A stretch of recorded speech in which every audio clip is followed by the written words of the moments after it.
I love it. It's actually my business. Oh, here we are, everybody. Hey, everybody. This is Brett with the Indie Comics Dispatch going live today with TJ Sterling of RAE Comics, author, creator of Okemus. TJ, welcome. Oh man, hey, what's going on, guys? TJ Sterling, president, lead artist of RAE Comics. I'm super happy to be on the Indie Comics Dispatch. It's one of my favorite indie programs that is all about us, the creators, the writers, the artists. So thank you for having me on. No problem, man. No problem. It's we tried to connect this past weekend. You had an emergency. We're here now. I was a little late getting down here because a day job, and but we got it going now. That's Great. right. Well, guys out there watching, I see we have some viewers going on. Feel free at any point just to post up a question too, and we will present it to TJ here. If you have any questions Yes, about please. indie comics, Kickstarters, or anything, let us know. TJ, again, welcome, and hey, tell us about yourself, man. Oh, absolutely. So, it reminds me of the question from Russell Nolte on his podcast. Like, tell us what you're passionate about these days. So, shout out to Russell, who's got like a cool Kickstarter campaign going on right now. Man, I'm doing so much right now. I'm super busy, and I'm actually really passionate about telling great stories. And Mm. we've been running our very first Kickstarter this entire Oh, month. We wow. started on August 12th, and we've got about 2 days left. It's the Okemus Kickstarter, which we're basically putting out the fifth book in our series, which is number 4. Sorry, I know that's a little confusing, but we've got issue 0, which is the prequel, 1, 2, and 3. It's already out, and then issue 4, which is the fifth book in the series, is coming out this month through the Kickstarter campaign. We've got tons of great stuff like toys, T-shirts, charitable donation giving, and our final stretch goal for 20K is a video game. So doing some really great Awesome. stuff, and we're constantly not sleeping and working our butts off and just staying as consistent with the campaign trail as much as possible. That's awesome. So I just pulled up your Kickstarter right there. People can see it. You are live on Kickstarter, almost at $20,000 raised, man. That is awesome.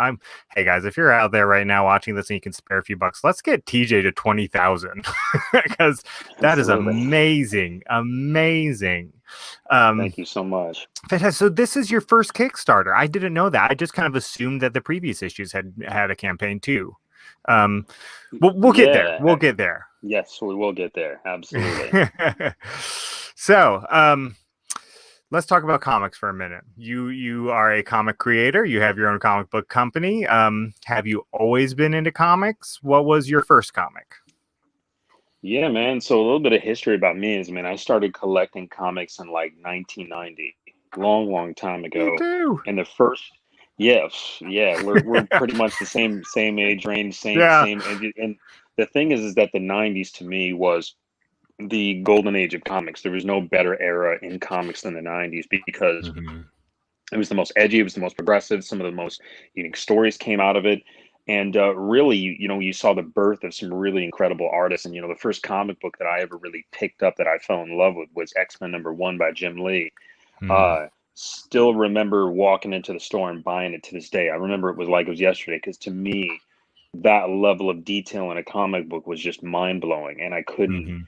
stop reading it. I couldn't stop, my obsession with X-Men and just different characters and things like that. So that kind of got me started into wanting to draw comics. So since that time, I jumped into every single art class I could, whether it was ceramics or painting or drawing or sculpting, whatever I could do. I was taking comic book courses online. I'm sorry, not online, at the community college in my hometown in Grand Rapids, Michigan during the summertime. And then graduated high school with, just, with tons of different art experience at the time, and took that, and moved here to New York and went to college for illustration and design, and had a really awesome opportunity to work with some big companies afterwards. Very cool. Very, very cool. What were some of those big companies? Do you want to name them or not? So yeah, absolutely. So I just figured we'd get to it. So yeah, the while I was a senior in college, I actually worked at Marvel as a production intern and then a production artist eventually. Oh, And I was there cool. for about a year, and it was so amazing because I got to learn the science of how comic books were created from soup to nuts, and really understood, gain a better understanding of, editorial and, the structure between, senior creative and all the, people that trickled underneath him or her, and really just to see how the business worked. I mean, I started going to conventions back in 2005, and I was like, look, I know that this is a great place to learn, but I'd love to get some actual, job experience. And it was really cool because the people at Marvel were super good to me, and I was there, for a year, 9 to 5, Monday through Friday. So Wow. it was a crazy experience, but it was really, really a lot of fun. That's awesome. That's really cool. Um, Very few people in the indie world actually have an experience at one of the big two or big three if you count Image, really. So that's really cool that you got Absolutely. your start there. That's awesome, man. Um, so what was it that inspired you to go your own way and to make RAE Comics and then Okemus? How'd you get there? That's a great question, man. I see during the time it was kind of interesting because 2009, 2010, they had just got bought by Disney, and they were kind of Hmm. slowly turning into more of a corporate entity. So they were, no longer hiring people, so they weren't bringing on, because most of the time, if you had been there for a year or longer as an intern, they brought you on and gave you a job doing something. Mm. Because it's like, oh, hey, we like them enough, so keep them around. So, but that was not the case at the time. Again, they completely did a hiring freeze. They let a whole bunch of people go who had been Mm. there and had tenure. And at that time, I was like, I really want to continue creating comics, but I want to do something that's a little bit more diverse, a little more unique. And I always had a story. Like Okemus, the story of what that was birthed in my high school art class. I sketched the first concept of what those characters look like in pen and ink, as a project. And it's just something that I thought would be really cool. These mechanized warriors with swords, and they're fighting around, and running around fighting and stuff. I just thought it would be a really awesome idea. So it was something that always stuck with me, even when I was working at Marvel. And I was so fortunate to like build these really cool relationships with the people that I was working there. And I did, uh, what is it? My original letterer, Taylor Esposito, who is now working Mhm. for the Kubert School in DC and a whole bunch of other people. He Oh, was the cool. first letterer on Okemus, and we were just buddies at Marvel. Uh, what is it called? Slowly, soon after that, a few other interns that I was working with left Marvel and did some stuff with Dark Horse, and I joined them for like a cover. And then from there, I was like, I like touching my feet in uh, the professional pool of like the bigger companies for here and there. But then like I really love the freedom to do my own stuff as well as Hmm. experiment with like different art styles and stuff. Yeah, that's really cool. That's really, really Thank cool. you. So Yeah. let's talk about Okemus. Issues 0 through 3 are out now. You can get them. What's happened so far? What's next? And I do got to pause. You mentioned letterer. I always feel like I gotta say this. I feel like the letterer is one of the most underappreciated aspects of comics, and so shout out to all the letterers out there. Yeah. Absolutely. So let's break down Okemus. Give us an overview. Absolutely, I'd love to. So, Okemus is a sci-fi martial art action story Which I about a love that young guy that description. has, yeah, I mean, because that's exactly what it is. It's It is. sci-fi, martial arts, time travel, and it's centered around a young guy that has a latent superhuman ability that could potentially save the human race. And unbeknownst to him, he's being pursued by these four warriors, mechanized Sentai type warriors from the future that actually want to steal this power from him that he doesn't even know that he has. So there's all kinds of drama, suspense that kind of follows when they get closer to him. His ability starts to awaken, and all kinds of hell breaks loose from there. And if I tell you guys too much, I might ruin it. But I Yeah. will rewind the tape and say that, yeah, oh, just Brett, please jump back in. What's that? Oh, so yeah. So when I was reading it, this is me. This is I find corny analogies to do stuff. To me, it was kind of like the Power Rangers meets Walking Dead meets Total Recall, and I really loved it. I don't want to give any spoilers here. But it's a really, really unique story, really, really cool story. And I can't wait to see where it's going. So there's going to be 6 issues, right? Does that include issue 0, or there's going to be 0 plus 1 through 6? Sure. So to describe this a little bit better for everybody, I've always been a fan of zero issues because to me, Yeah. like the one shot aspect of like telling a story that's connected to the main continuity, but at the same time kind of not, like it's separate but connected. So I Mhm. wanted to do something like that and really give people like a big budget, action movie first. And I think you could tell when you read issue zero, there was 36 pages of nonstop action, crazy fight Yeah. scenes. You don't know what's going to happen with the main character, and he's actually an older adult, like he's in his 40s when you actually see the main character in issue zero. And then when the issue one, we start our regular continuity from 1 through 6. And in issue one, you see the main character while he's much younger, while he's a teenager, while he's only 18 years old, getting ready to go to college, like, and he has no powers at all. So it always kind of like sparks the questions in a person's mind, like, what am I actually reading here? What type of story am I reading?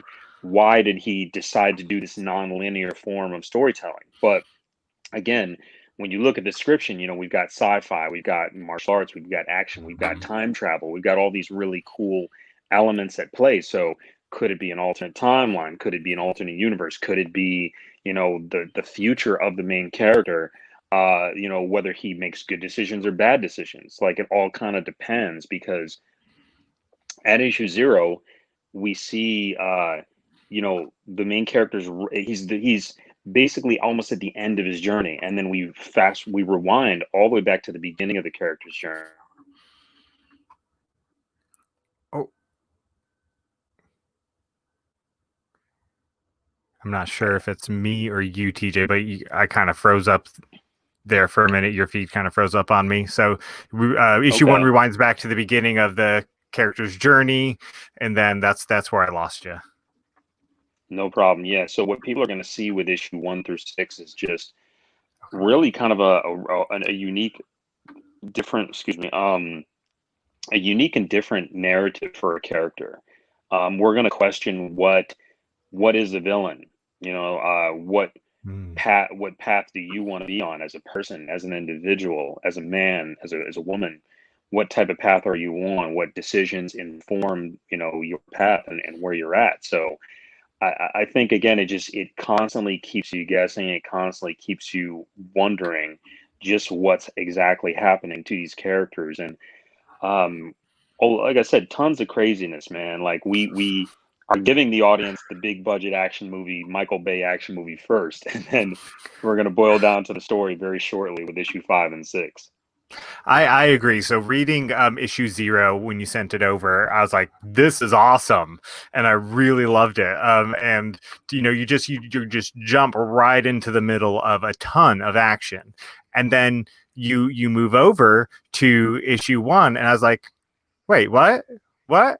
But this story is still there, and the story is still so good that you keep reading. In fact, I'm reading it trying to see, is this going to catch up to the point of issue zero? Where does it start to intersect? Like you were saying, is this an alternate reality? Is this something else going on here? Is this the past? Is this the future? What's going to happen?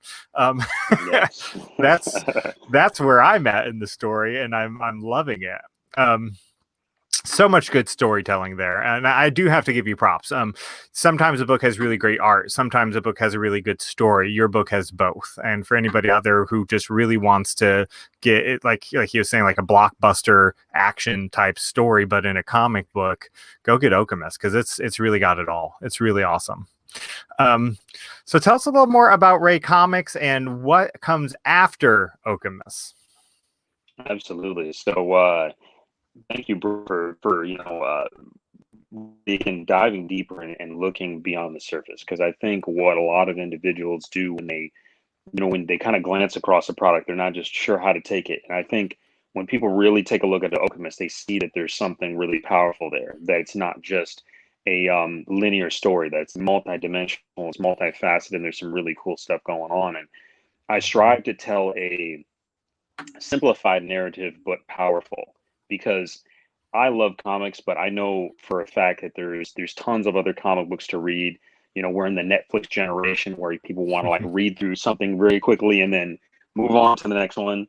So Yep. I try to make the writing as impactful and simplified as humanly possible. And I think you're picking up on that. So I appreciate it. Mm-hmm. RAE Comics as a business right now is growing at an exponential rate.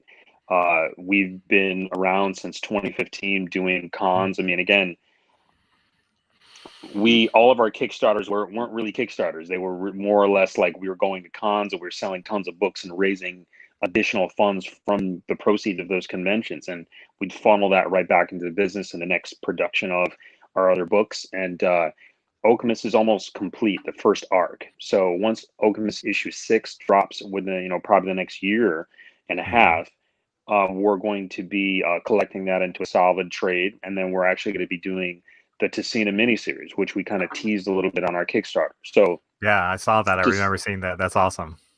yeah, so we love strong women. We love strong women characters, writers, and artists here at RAE Comics. So we're doing our absolute best to create a really incredible, woman-led series that just, runs the gamut of everything from action to comedy to suspense to, something heartfelt and a little bit of a love story too. So you're going to see the Tessina miniseries very shortly after Okemus is done. We already have 2 issues done in the pipeline. We're just waiting to Oh, get a wow. few more done to actually start sharing it and pushing it a little bit more and stuff like that. So, a little technique I picked up when working at the Big Two that, uh, you know, if you're going to do a series, they prefer you to do 3 or 4 books behind the scenes. So, like when you drop one and Mhm. it does really well, like, oh, hey, we've got a whole bunch more already ready to just drop, like, just drop it like it's hot, just get it out there. And then the artist can be working on the subsequent issues, after that. Nice, nice. So you mentioned female-led series. Do you have female writers and artists working on that with you? I do have a female editor and I do have female artists. I mean, Nice. currently, this is something that because all of the art, the writers that I had in mind that I wanted to do the Tessina series were busy at the time. I'm like, look, Right. I've got the thoughts in my head, I've got the story in my head. Let me just get it out. So it's one of those things like you got an idea, don't wait too Yeah. far on it. Just get it out there. Do push it as fast as you can. I actually have a lot of fun writing it because again, Tessina's miniseries is sci-fi, but it's more of like a buddy cop action comedy than anything. You have some slightly darker moments in it because we're dealing with like world-ending stuff here, but Alchemist is very much a sci-fi. One guy has to save the entire world type of thing. Like it's Hmm. kind of a serious title where Tessina's title is a little bit less serious. It's a serious. It's a little bit more light. It's a little bit more fun. A lot of comedy and jokes are added in there. So it gave me an opportunity as a writer to kind of stretch my muscles and try comedy for a little bit, which I'm really, really excited to see how it's received by everybody, you know? I'm excited to see that too. I want to see it as you writing comedy also. That's awesome. And I love that you Man, have a female it's a lot of editor on that. yeah, it's a lot of snarky jokes. It's a lot of just just fun dry humor, man, because that's kind of my style. But yeah, the and then after that we do have Oakman's Dark History, which is kind of the backdrop of the desolate future environment that all of this takes place at. It's kind of like the origin story of Kill's parents and how they were, how they came to be and how the very first Oakman's Hunter came into existence. So we're going to be telling that story. That's going to be a 100-page trade paperback graphic novel, and Sean Hill's working on the drawing for that, which is absolutely incredible. I'm writing that as well, and we're about halfway done, so we're super excited about that book too. And then we've got quite a few other books on the pipeline too. We've got a space book that we're doing with it's a YA space book with young kids just doing some really really cool stuff and evil empire type stuff, a little bit of Star Wars, a little bit of across in there, just like some really cool mixtures going on. We also have well, me and Greg Anderson Elise are working on a really cool book right now. It's actually a sex comedy that we're working on, Awesome. believe it or not. So it just, him and I are very perverted individuals. We'll tell anybody that. So we're just gonna, it's gonna be a 17 and up book, but it will be, tastefully risque. If I will put it out there, it's gonna be really just off the wall, ridiculous, and a lot of fun. And I'm working on 2 other books with a couple of other writers too. So a lot more stories going on. Again, we've had toys for the last couple of years. We've got T-shirts, we've got merch, and we're also going to be doing pins and hopefully video games next year as well. Very cool. Very, very cool. So a lot of this stuff, I'm assuming some of it won't be within the same universe as Okemus, but are other titles going to connect and be in the same kind of Ray Comics universe, or is Okemus kind of its own thing and then everything else is out there? I'm assuming the sex comedy is not part of Okemus universe. Not at all. Darn it. Yeah, man. Like I said again, like for me, the format in which comics is currently is that you have a one male character that's kind of like your Superman, and you have like a darker male character, which is kind of like your Batman. And then you have Mhm. your female character, your woman character that is more like a Wonder Woman. And then you've got like a crossover book, and you've got a team book, and you've got all these things that branch off in terms of like, and I think that's cool. But for me, it's been done for the past, I don't know what, almost 100 years now.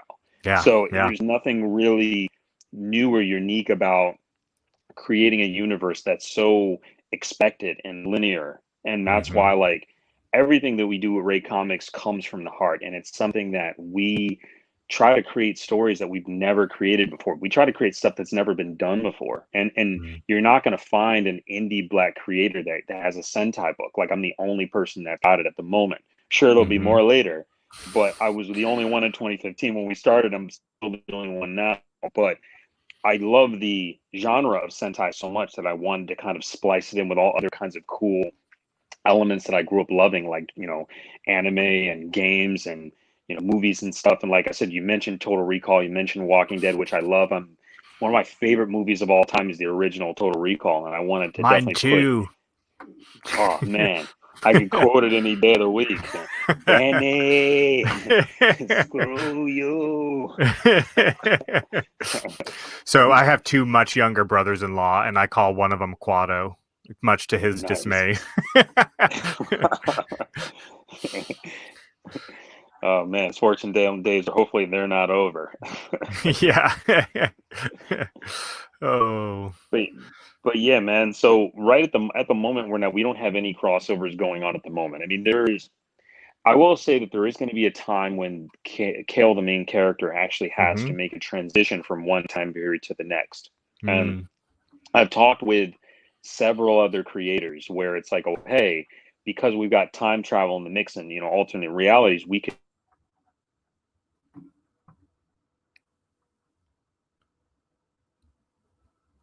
You see me or I fit out?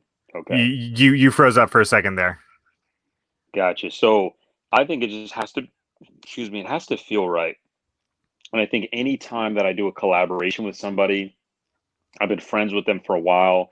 We've worked the con circuit. I mean, Greg and Anderson Elise has been a good friend of mine for years, and we've done so many different cons together. We have lots of experiences together. So when we're writing and creating a story, we draw from that history and we create something really cool. And again, it's the same thing with all the other books that I'm doing. Like my brother, who's an actual music producer who produces music by trade, we're working on that space book together. So he's doing a soundtrack, Mm. and he helped me co-write it because he loved, Samurai Pizza Cast, and he loved Gundam Wing as a kid. So like, there's all these little cool things that he loved that he wanted to bring to that book. But again, like I'm working with people that I have not only a respect for professionally, but people that I know are genuine lovers of comics, and they're telling stories not to like make money off people, but to actually make an impact and entertain in the best way Mm. possible.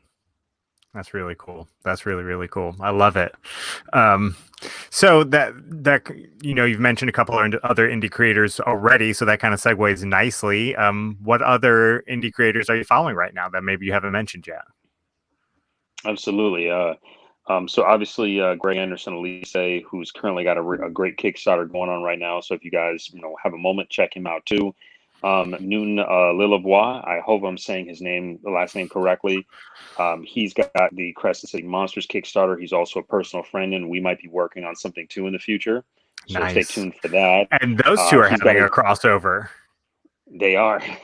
That's amazing. Absolutely. So it's crossover country. It's Kickstarter, season. So Jump on, Yep. check these guys out. I'm also following who? What else? So many other people. One of my good friends, Roosevelt Pitt, who Hmm. has Amara Entertainment. I don't know if you guys have had him on the show, but he's Not been yet. I around want to for get quite him some on with time. Purge. Man, I love me some Yeah, Purge. Purge is an incredible comic. They've got, great art team. So, and he's like the guy who kind of I always call him Sensei as a joke because he's literally, in my opinion, like an unofficial teacher of indie comics. He's been doing it Hmm. since the '90s, and he's got such a great eye for talent and storytelling that he just knows and understands how to run a business correctly. So I really have a Hmm. lot of respect for Roosevelt. So follow Roosevelt, buy his comic book, shout him out, say hello to him if you can. Also, there's another individual that I'm Keith and Jones of Kid Comics. Yeah. Definitely hey, hello to Keith and shout out to him. He's constantly, he's a machine, man. He's drawing all the time and he's got some great stuff. So I love his work. And Regine Sawyer of Women in Comics, who I absolutely love Hmm. and adore. She's a great person and a great friend, and I love her movement. So and I'm trying to think. There's another comic book. Wash Day is another great comic book by two female artists, writer, and so Robin. And I don't know how to pronounce her last name. Robin is the artist, and then uh, crap, I can't remember the writer. Oh, this is killing me. But if you Google Wash Day Check it comic, you out. will see these two amazing ladies and what they're doing. Nice. That's awesome. I love that I feel like sometimes Kid Comics and Amara Comics don't get the respect they're due sometimes in the indie world. I feel like a lot of indie creators might not know about them and kind of how they were That's founding right. fathers of the current movement. And so I love that you Yeah. shouted them out. I love it.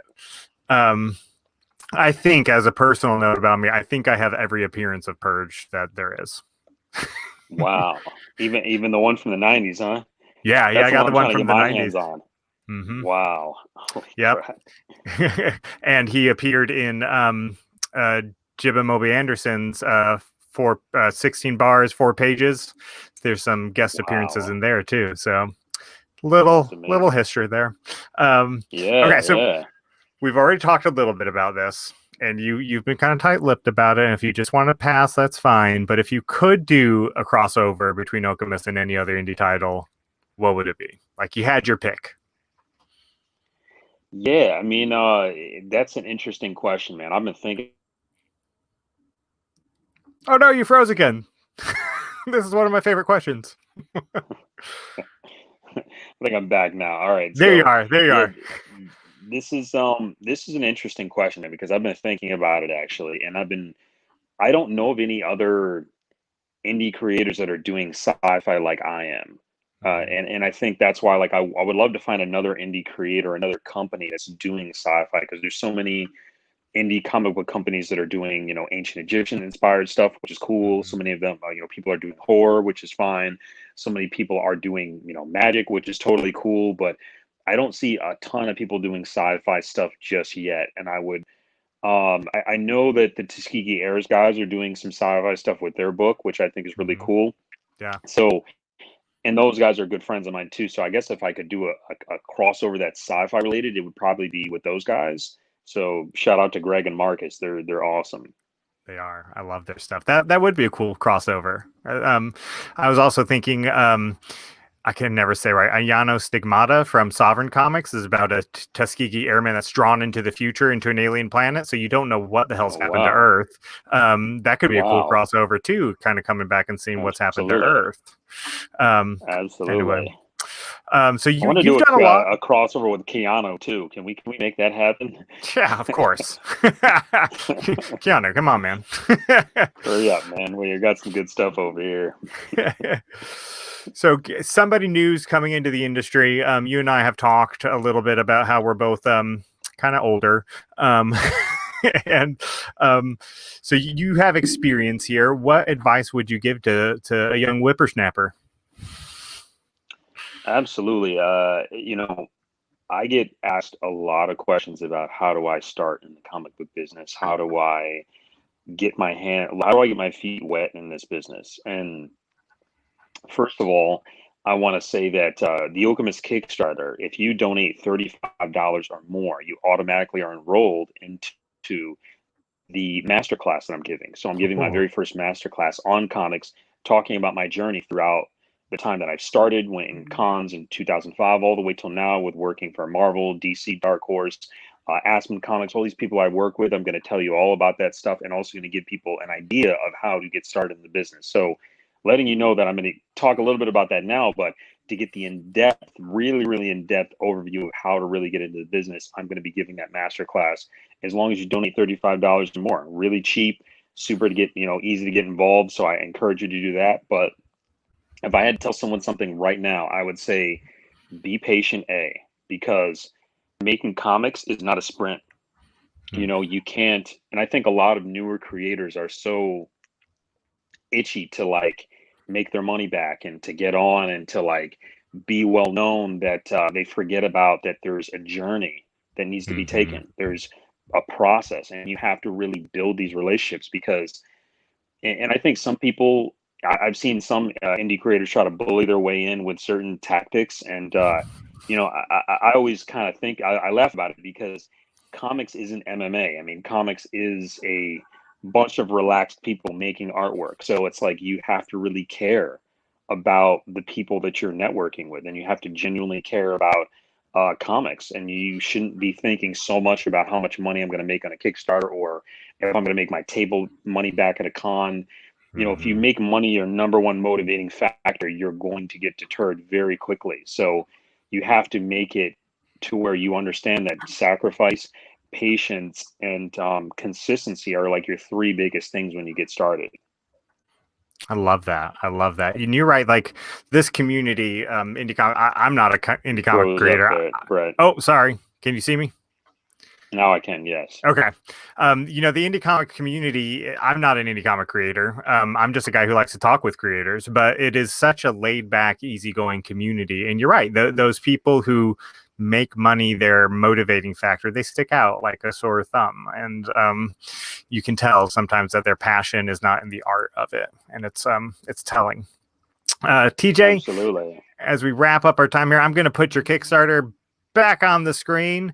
Go back to there now, and if you search Okemus on Kickstarter, and you can support it. You heard him for $35. You get automatically enrolled in the masterclass that TJ is going to be teaching. That sounds really awesome. So if you have questions for TJ and want $35 is a minor investment to get that master's class.